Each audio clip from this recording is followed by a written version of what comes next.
না কোন লোক যেটা মানে ভোট দিচ্ছি দিবি যে ভোটে চার্জ পাই না সব তাহলে সব থেকে না না বাড়ি 5,000 টাকা হিমভাবে তারা 10,000 ঘুষ দিয়ে 10,000 ঘুষ দিয়ে বয়স হচ্ছে 65 বছর। বিক্ষোভের মুখে তৃণমূল প্রার্থী।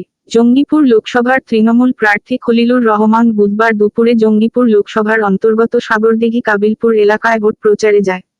সেই সময় পাশে থেকে রাস্তার দাবিতে বিক্ষোভ দেখায়।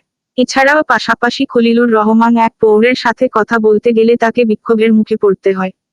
পৌরার সাথে কথা বলতে গেলে বলেন, নেতারা আসে কিন্তু কোন ভাতা বা কিছুই পাই না, আজ পর্যন্ত কোন প্রকল্প পাইনি। রাস্তার বিচার করেন আমি বলছি 5 বছর খলিল সাহেব আছে 3 বছর বারান্দা আছে রাস্তা হয় না কেন গাইপুর রাস্তা যখন এই মুর্শিদের রাস্তাটা নাই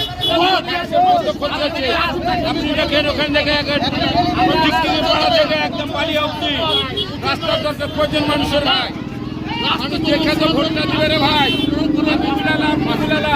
সবাই এখানে সকলেই জনগণ।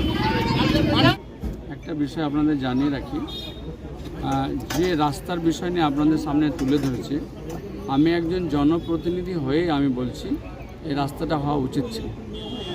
আমাকে কোনো ভাই আমাকে হোয়াটসঅ্যাপে পাঠিয়েছিলেন বৃষ্টির সময় পানিতে ভরা সেই রাস্তা আমি দেখে আমি নিজেই একটু মর্মাহত হয়েছিলাম যে এটা আর হওয়া উচিত না, এটা রাস্তা হওয়া উচিত।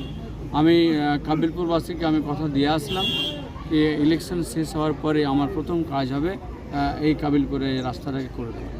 কাজে যে যাই আছে সে জেলা পরিষদে হোক আর মন্ত্রী সন্ত্রী যে যেখানে আছেন, আমি একজন জনপ্রতিনিধি হিসেবে এই রাস্তার কাজের জন্য আমি প্রথম উদ্যোগী হয়ে আমি প্রাথমিকতা অবস্থায় কাজটা করি।